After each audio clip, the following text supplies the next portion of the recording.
ഇന്ന് തന്നെ ഡൗൺലോഡ് ചെയ്യൂ. കാണൂ നിങ്ങളുടെ ഫേവറേറ്റ് ഷോസ്. എന്തെങ്കിലും കഴിച്ചിട്ടുള്ളൂ ഇനി എന്തു?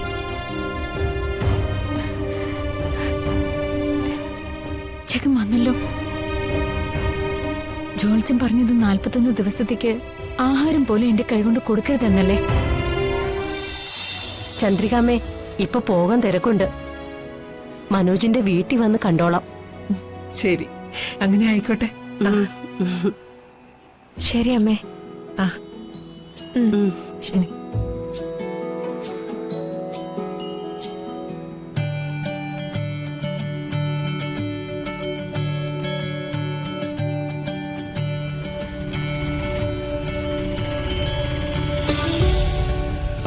ഇവിടെ നിർത്ത്.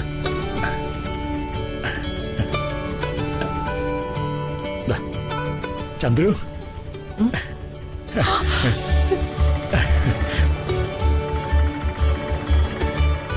മാധവേട്ടൻ എന്താ ഇവിടെ? നിന്നെ കാണാനായിട്ട് മനോജിന്റെ വീട്ടിലേക്ക് വരികയായിരുന്നു ഞാൻ. നീ സഞ്ചിയൊക്കെ കൊണ്ട് അങ്ങോട്ടാ? സാധനങ്ങൾ വാങ്ങാൻ മാർക്കറ്റിലേക്ക് വന്നതാ. ഇത്രയും കാലത്തെ ജീവിതത്തിനിടയ്ക്ക് ഞാൻ ഒരിക്കലും നിന്നെ മാർക്കറ്റിലേക്ക് അയച്ചിട്ടില്ലല്ലോ ചന്ദ്രു. അതുകൊണ്ട് തന്നെയാ മാധവേട്ട കാണാൻ ഞാനും ഇറങ്ങി തിരിച്ചത്. എന്നാലും മനോജ് ഇല്ലേ അവിടെ? അവന് മാർക്കറ്റിൽ വരാമായിരുന്നില്ലേ? ഇന്നലെ രാത്രി ഹരിതയുടെ കുറച്ച് കൂട്ടുകാർ വീട്ടിൽ വന്നിരുന്നു. അവരോടൊക്കെ വിശേഷം പറഞ്ഞിരുന്ന് മനോജ് ഹരിതയെ ഉറങ്ങാൻ വൈകി. ഇനിയും എഴുന്നേറ്റിട്ടില്ല. അതുകൊണ്ടാ ഞാൻ സഞ്ചി എടുത്ത് മാർക്കറ്റിലേക്ക് തിരിച്ചത്.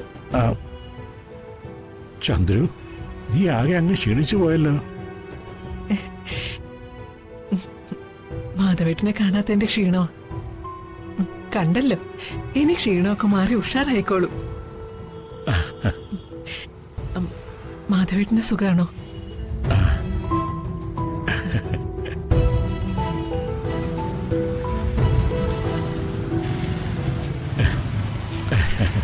പ്രകാശ്,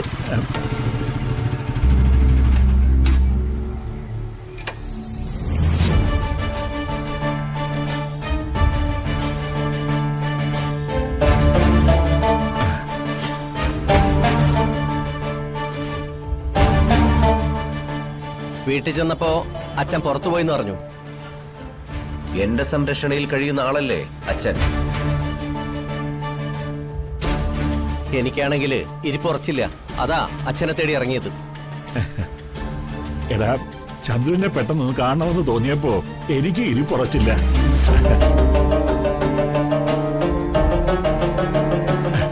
അവളെ കാണാനായി മനോജിന്റെ വീട്ടിലേക്ക് വന്നതാ. അപ്പൊ അതേ വഴി വെച്ച് കണ്ടുമുട്ടി. നന്നായി, അമ്മയെ കണ്ടല്ലോ.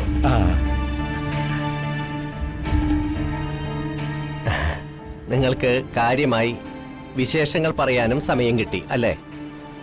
ഇനി പോവാ, വണ്ടി കയറി.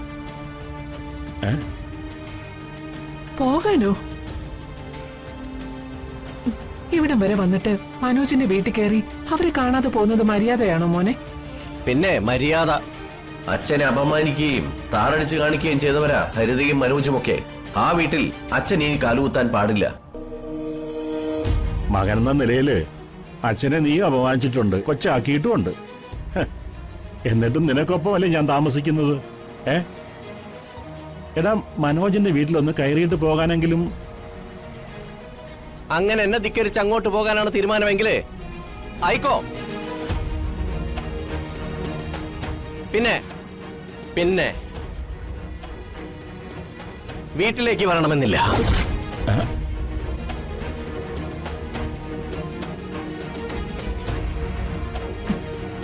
മാധവേട്ട, വയസ്സാകുമ്പോ അച്ഛനമ്മമാര് കുട്ടികളെ പോലെ പെരുമാറണമെന്നാ പറയുന്നത്.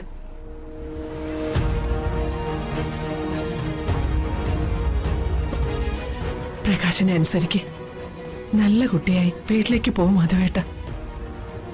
ചന്ദ്രു, ഞാൻ നിന്നെ നല്ലതുപോലെ ഒന്ന് കണ്ടതുപോലും ഇല്ല. അതൊന്നും സാരമില്ല മാധവേട്ട. ഇപ്പൊ നമ്മളെല്ലാം സഹിക്കാൻ പഠിച്ചില്ലേ? എന്റെ കടിഞ്ഞൂൽ പ്രസവത്തിലെ ഒരു മകനായി ഇവൻ. അമ്മയെ കണ്ടിട്ട് അമ്മയ്ക്ക് സുഖാണോന്നൊരു വാക്ക് പോലും. അമ്മേ, അമ്മ നിൽക്കുന്നത് മനോജിന്റെ കൂടെയല്ലേ? അമ്മ പ്രസവിച്ച ഇളയ മകന്റെ കൂടെ. അവിടെ അമ്മയ്ക്ക് സുഖമാണെന്നുള്ളത് എനിക്ക് ഉറപ്പാണ്. അതാ ഔപചാരികമായ ആ ചോദ്യം ഞാൻ ഒഴിവാക്കിയത്. അതെ, എനിക്കൊരല്പം തിരക്കുണ്ട്, പിന്നെ കാണാം. അച്ഛൻ വന്ന് വണ്ടി കയറിയ. ഇല്ല, ചന്ദ്രുവിനെ ഇവിടെ വഴിയിൽ ഒറ്റയ്ക്കാക്കിയിട്ട് എനിക്ക് വരാൻ പറ്റില്ല.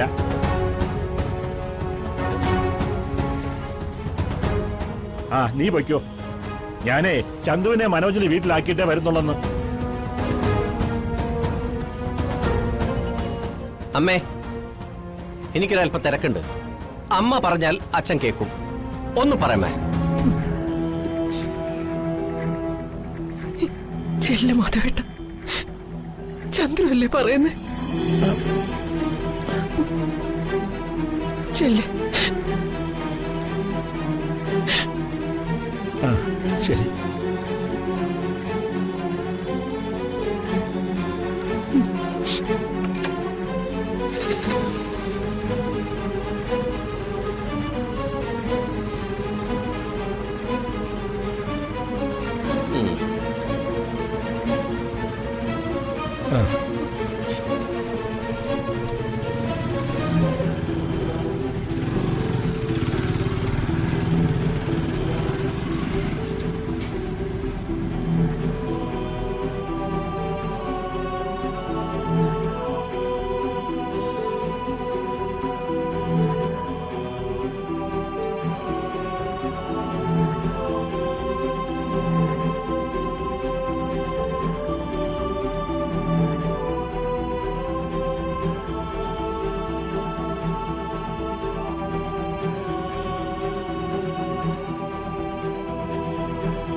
ഈശ്വര, ജഗന് എല്ലാ മോഹങ്ങളും കൊടുത്തിട്ട് ഇനി വരുമ്പോ ഞാൻ എന്ത് പറയും?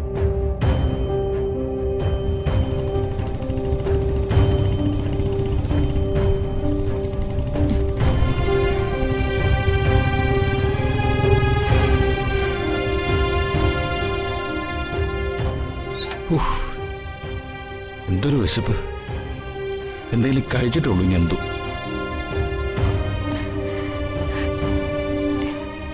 ജഗൻ വന്നല്ലോ. ജോത്സ്യം പറഞ്ഞത് 41 ദിവസത്തേക്ക് ആഹാരം പോലും എന്റെ കൈകൊണ്ട് കൊടുക്കരുതെന്നല്ലേ? തൽക്കാലം മാറി നിൽക്കാം.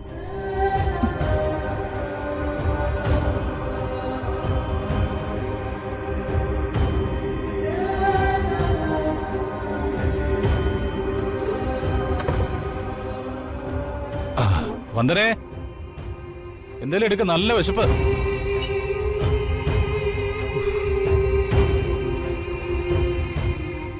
വന്ദനേ, വേഗാവട്ടെ.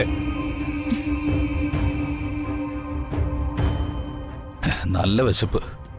രാവിലെ ദീമോളെ സ്കൂളിലാക്കുന്ന തിരക്കിൽ കഴിക്കാനും മറന്നു. വന്ദനേ,